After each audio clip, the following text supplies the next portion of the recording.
جب دوسرے دوست ہم سے سوال کرتے ہیں کہ جب آپ دوسرے مسلک کے لوگوں کو یعنی اہل تشیع اہل حدیث وغیرہ کو مسلمان سمجھتے ہیں تو ان کا نماز جنازہ کیوں نہیں پڑھتے؟ یہ کیا بات ہے؟ آپ مسلمان ان کو سمجھتے ہیں یا نہیں سمجھتے؟ اگر سمجھتے ہیں تو ان کا نماز جنازہ کیوں نہیں پڑھتے؟ جی ٹھیک ہے نواز صاحب، مجیب صاحب سے یہ گزارش کروں گا کہ مجھے جی ٹھیک ہے، بہت شکریہ نواز صاحب، بہت بہت شکریہ، آپ کا سوال ہم تک پہنچ گیا ہے۔ اس میں ایک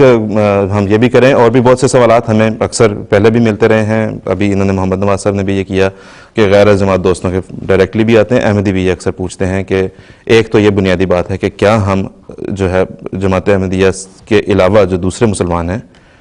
ایسے جو کہ حضرت مرزا غلام صاحب قادیانی کو مسیح موعود نہیں تسلیم کرتے، کیا ہم ان کو مسلمان مانتے ہیں کہ نہیں مانتے؟ اور اگر ہم مانتے ہیں تو ہم ان کے نماز جنازہ کیوں نہیں پڑھتے؟ جہاں تک سوال ہے مسلمان ماننے یا نہ ماننے کا، یہ تو ہمارے آج کے اس پروگرام سے ہی واضح ہے کہ ہم نے جب بھی ذکر کیا تو ہم اب کہتے ہیں کہ غیر احمدی مسلمان بھائی، ہمیشہ ہمارا یہ طریقہ ہے کہ ہم ادب کے ساتھ احترام کے ساتھ ان کے لیے مسلمان کا لفظ استعمال کرتے ہیں، اور یہ اس وجہ سے کرتے ہیں کہ اسلامی تعلیم یہ ہے کہ جس مذہب کا اختیار ہے ہر انسان کو، جو بھی مذہب کو اختیار کرنا چاہے وہ کر لے، اور ہر شخص جب اپنی آزادی کے ساتھ ایک مذہب کو اختیار کرتا ہے تو جو اعلان وہ اپنے لیے کرتا ہے وہ دراصل اس کا مذہب ہوتا ہے۔ اگر کوئی شخص کہتا ہے میرا نام عبد الکریم ہے تو ہمیں کوئی حق نہیں پہنچتا کہ ہم نہیں کہیں یہ تمہارا نام محمد سلیم ہے، ہمیں نام رکھنے کا اختیار نہیں۔ اسی طرح اگر کوئی شخص اپنے آپ کو مسلمان کہتا ہے تو جہاں تک اس کا اقرار اور دعویٰ ہے ہم اس دعوے کے مطابق اس کو تسلیم کریں گے اور اسی بات کا اعلان کرتے ہیں، اور یہی توقع ہم رکھتے ہیں کہ ہمارے بارے میں بھی کم از کم اتنی فراخ دلی دکھائی جائے کہ ہم اگر اپنے آپ کو مسلمان کہتے ہیں، احمدی مسلمان کہتے ہیں، تو ہمیں بھی اسی طرح تسلیم کیا جائے۔ بہرحال جماعت احمدیہ کا یہ موقع بالکل واضح ہے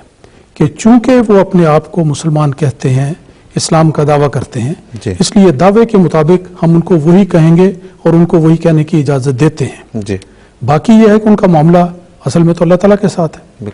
کیا ان کا ایمان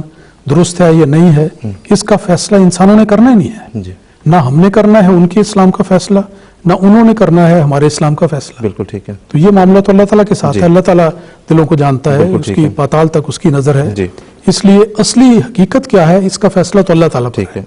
مولانا طارق مجیب راشد صاحب، میں ریکویسٹ کروں گا کہ جو دوسرے جنازے والا سوال حصہ ہے سوال کا، دیکھیں بات یہ ہے کہ اس میں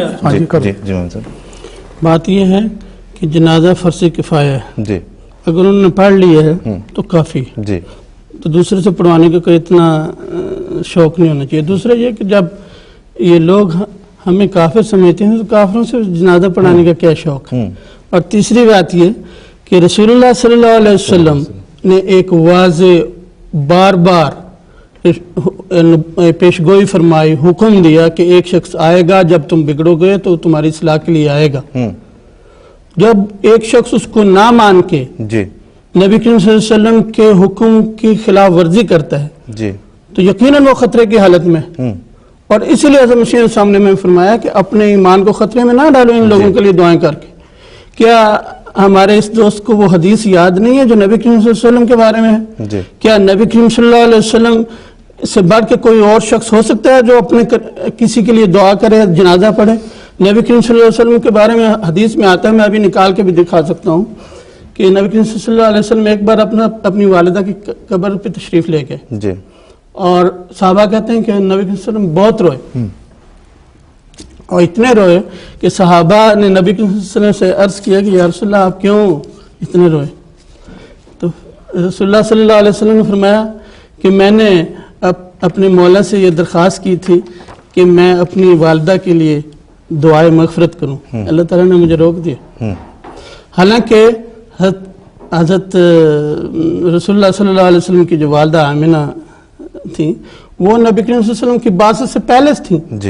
ان پہ حجت تمام نہیں ہوئی تھی، نبی کریم صلی اللہ علیہ وسلم مبعوث نہیں ہوئے تھے کہ حجت تمام ہوئی ہو، اور اس شرک کی حالت میں وہ فوت ہو گئیں، ایک خطرے کی حالت میں تھی، حالانکہ نبی کریم صلی اللہ علیہ وسلم کی والدہ تھی، اور نبی کریم صلی اللہ علیہ وسلم کی شفاعت اللہ تعالیٰ مان سکتا تھا، لیکن اللہ تعالیٰ نے نبی کریم صلی اللہ علیہ وسلم کو منع کر دیا کہ اس خطرے کی حالت کو ہاتھ نہیں لگانا، یہ میرا کام ہے، میں اس کو بخشوں یا نہ بخشوں۔ تو اسی کے مطابق حضرت مسیح السلام نے ہمیں فرمایا کہ جو خطرے کی جگہ وہاں انگلی نہ ڈالو. بالکل ایسا ہی تو اس میں اعتراض کی کون سی بات ہے؟ بات یہ ہے کہ یہ فیصلہ کرنا چاہیے حضرت مسیح موعود علیہ السلام سچے ہیں یا نہیں. ان کو جو کسی بھی دعوے دار کی سچائی کو پہچاننے کے جو معیار ہیں، اس کی زندگی، دعوے سے پہلے کی زندگی، اس کی دعوے کے بعد کی زندگی، اس کی وفات کے بعد کی زندگی، کیا اللہ تعالیٰ اس کی جماعت کے ساتھ ہے یا نہیں، یہ معیار ہیں. ان کے اوپر حضرت مسیح السلام کو پہچانو. اگر پہچانتے ہو، ساتھ ملتے ہو، تو تم خطرے کے حالت سے باہر ہو. اور مرحبا، ہم آپ کی 100 بار نماز جنازہ پڑھائیں گے. بہت شکریہ مولانا صاحب، جزاک اللہ. نواز صاحب، آپ کو آپ کے سوال کا جواب امید ہے. ظاہر ہے جو آپ نے کہا کہ غیر احمدی دوست اس پہ اعتراض کرتے ہیں، امید ہے کہ آپ جب ان کو یہ جواب دیں گے تو یہ ان کے لیے تسلی بخش ہوگا. دوسرا انہیں یہ بھی بتائیں کہ جو فتویٰ فروشی ہے یہ جماعت احمدیہ کا شیوا ہے ہی نہیں، اور نہ ہم اس کام میں پڑھتے ہیں کہ ہم فتوے بازی کرتے پھریں کہ فلاں کافر ہے، فلاں مسلمان ہے. یہ جس طرح کہ ابھی مولانا طاہر مجیب راشد صاحب نے بھی کہا تھا کہ یہ تو انسان کا اور اللہ کا معاملہ ہے. ایمانیات کا معاملہ جو ہے وہ براہ راست انسان کا خدا کے ساتھ ہوتا ہے. ایک چیز سے جس کے ساتھ محتاط رہنے کی ضرورت ہے، آج کل ٹیلی ویژن پہ اس چیز کا خاص طور پہ، دوسرے ہمارے جو غیر احمدی چینلز ہیں اس پہ بہت یہ کیا جا رہا ہے. وہ ایک کتاب ہاتھ میں پکڑ کے بیٹھ جاتے ہیں اور کہتے ہیں یہ دیکھو یہاں یہ لکھا ہے. ایسا نہ کریں، کیونکہ ہم بھی ایسا نہیں کرتے. ہم آپ کو کہتے ہیں کہ حضرت مسیح علیہ السلام کی کتب پڑھنی ہے، ہم آپ کو اپنے انٹرنیٹ کا ویب سائٹ کا لنک بتاتے ہیں، آپ کو کہتے ہیں وہاں جا کے آپ پڑھیں. یہ کہہ دینا کافی نہیں ہوتا کہ ایک آدمی کتاب ہاتھ میں لہرا کے کہے کہ یہ کتاب دیکھ لو، اس کے اندر انہوں نے یہ کہا، انہوں نے یہ فتویٰ دے دیا. ایسا ہرگز نہیں ہے. ایک اور گزارش یہ بھی ہے کہ اپنے غیر جماعت دوستوں کو کہیں کہ وہ اپنے علماء کے پاس جائیں، غیر احمدی علماء کے پاس جائیں اور ان سے پوچھیں کہ اگر کوئی شخص رسول اکرم صلی اللہ علیہ وسلم کے کسی کی حکم عدولی کرتا ہے، کسی ارشاد کی تعمیل نہیں کرتا، تو کیا وہ مسلمان ہے یا کافر ہے. اس پہ آپ کو جواب بڑی جلدی مل جائے گا، کیونکہ وہ تو فتویٰ دینے میں بڑی تاجیل سے کام لیتے ہیں. جب وہ مل جائے تو پھر اس کے بعد آپ دیکھیں کہ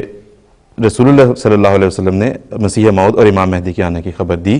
جو شخص اس کو مانتا ہے، آپ کا دل خود گواہی دے گا اس بات پہ کہ رسول اللہ صلی اللہ علیہ وسلم کے تو ہر ارشاد کی تعمیل ضروری ہے. تو اس پہ فتویٰ لینے کا ایک طریقہ یہ بھی ہو سکتا ہے، اگر آپ اس پہ کوئی غیر جماعت مصر ہوں کہ فتویٰ لینا ہے تو انہیں کہیں کہ اپنے علماء سے اس رنگ میں فتویٰ لے کے دیکھیں.